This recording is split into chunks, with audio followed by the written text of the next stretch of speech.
What does love look like for a Christian?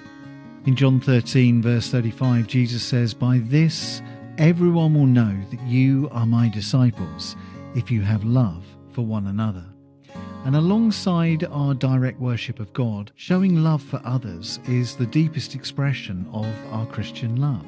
But what does Christian love look like? Well, the story of the woman pouring perfume on Jesus' feet in Mark 14 verses 3 to 9 gives us three helpful insights. It's a fascinating story that took place during the final week of Jesus' life here on earth. He's on his way to Jerusalem, and a woman comes into the house where he's having dinner, and she pours expensive perfume on his feet. And the other dinner guests criticise her for wasting the perfume. They say it could have been sold and the money given to the poor. But Jesus commends the woman for her extraordinary act of love. So let's think about this passage and what we can learn from it, and about what it means to love other people. Firstly, we learn that showing love to others can be sacrificial.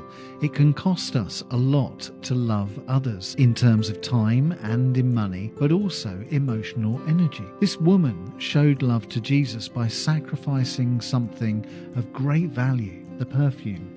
And the amount she used was equivalent probably to about a year's wages, so it was a significant sacrifice.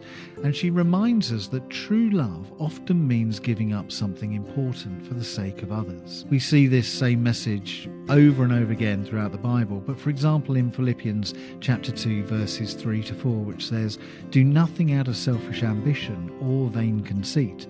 Rather, in humility, value others above yourselves, not looking to your own interests, but each of you to the interests of the others." Now, we have to consider the needs of others before our own and be willing to make sacrifices for their benefit.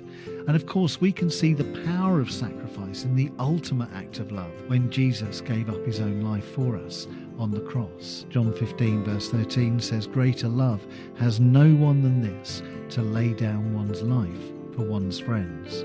This is the ultimate sacrifice, and it's a powerful reminder of just how much Jesus loves us and was willing to give up for our sake. So let's follow the example set by this woman and by Jesus by putting the needs of others before our own and be willing to make sacrifices for their benefit. And when we do that, we express our love for Jesus in a very tangible way and demonstrate the kind of selfless love that he has modelled for us.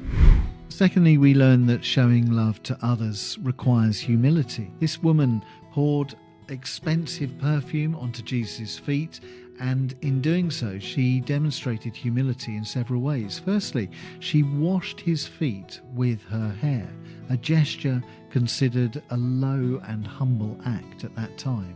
And it showed her deep respect for Jesus and demonstrated her willingness to humble herself in his presence.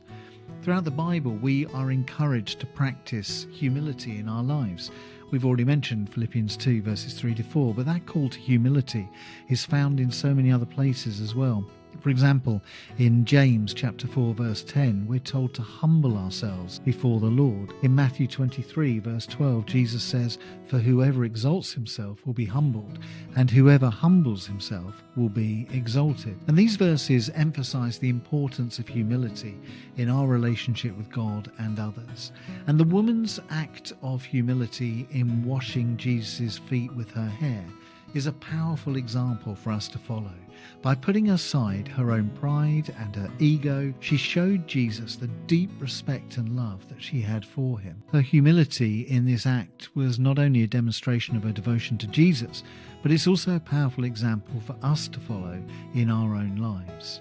So let's follow that example of the woman, put aside our own pride and practice humility in our daily living, serving others, listening to their needs and perspectives and putting their interests before our own. And when we do that, we honour Jesus just as that woman did, and we will be exalted before the Lord as we humbly serve him and others.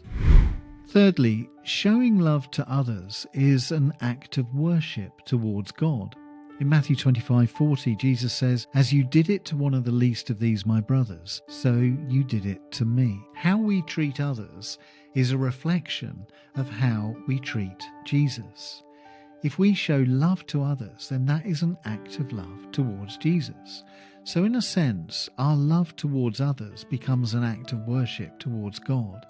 And in this passage, pouring this expensive perfume on Jesus' feet was a costly sacrifice, and she did it out of love and devotion to Jesus. In John chapter 12 verse 3, we see a similar act of worship and sacrifice when Mary anoints Jesus with a pound of costly perfume. And in both these instances, they offer their most valuable possessions as a form of worship to Jesus, showing their devotion and love for him. In Romans 12 verse 1, Paul reminds us to offer our bodies as a living sacrifice to God. And this is just another example of how we can offer our lives and our resources as a form of worship and sacrifice to the Lord. When we sacrifice our time, our talents, our resources for the sake of others, then we're showing love to God as well as for those around us. This act of sacrifice also helps us, of course, to grow in our faith and deepen our relationship with Jesus. So let's follow the example of this woman and Mary in John's Gospel by offering our own sacrifices to the Lord in worship.